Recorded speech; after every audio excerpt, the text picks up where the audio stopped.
Mi moto empezó a perder fuerza, hacía un ruido raro en el motor y cada día costaba más arrancarla, hasta que un día simplemente ya no encendió. Fue ahí cuando decidí abrir el motor por completo, aunque muchos me dijeron que no lo haría bien. Desarmé con cuidado, encontré el problema, los anillos estaban desgastados y el pistón rayado, así que aproveché para hacer un mantenimiento completo, limpiar, revisar el cigüeñal y volver a armar todo paso a paso.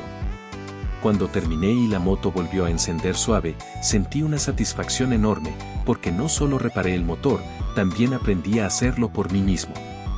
Si tú también quieres aprender a reparar y armar el motor de tu moto desde cero, te invito a unirte a mi curso online de mecánica de motos, donde te enseño paso a paso de forma práctica.